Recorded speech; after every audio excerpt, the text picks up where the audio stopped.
With farmers and ranchers making up less than 2% of the U.S. population, finding new ways to get agriculture's story out to the public is now more important than ever. And that is the purpose of the annual GFB Educational Leadership Conference, as it encourages the spread of ag education in both the classroom and around the household. Damon Jones has the story.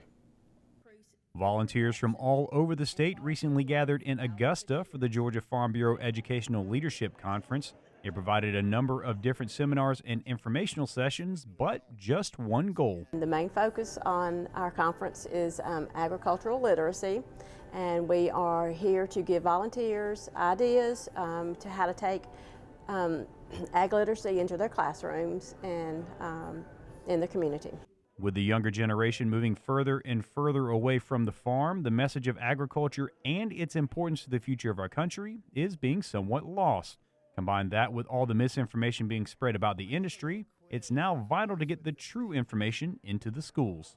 It is so very important to have ag in the classroom to teach the children the real story of agriculture and what our story is, because there are so many groups out that are telling stories that are not the true agriculture story. So it's up to us to provide people with the true story of agriculture.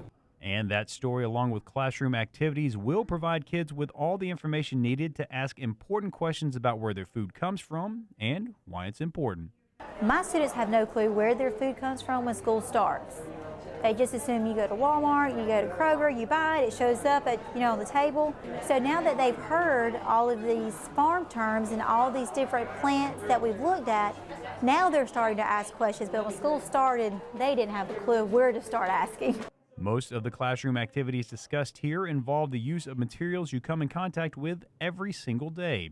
That makes it easy for both the students and the teachers. The activity I just did involves only household items, so you can do it very inexpensively, very easily in any sort of classroom, elementary up to high school. We think of DNA as being very small, but when you do this protocol, it's really big, it's recognizable. So it hits home for the students that DNA is important and that there's a lot of it. A number of hot button issues were also discussed, including the use of GMOs in food and a number of misconceptions that are being spread about it. It's a topic that will only increase in importance as the world's population continues to be on the rise. In the next 30 to 40 years, we're going to have to produce more food than we have produced in the past 10,000 years. That is an enormous challenge, and we're going to need every tool at our disposal in order to meet it. Speaking of using every tool, these volunteers also want to encourage farmers to speak with kids and host field days, as they can give a unique perspective. I think that the easiest way to start is to go for those younger grades, kindergarten, first, second, because it's so easy to tie in those science and those literacy standards. And we're always looking for people to come in and do something with our kids. Give these teachers some information about what your strengths are, and I promise you they won't turn you down. Reporting from Augusta, I'm Damon Jones for the Georgia Farm Monitor.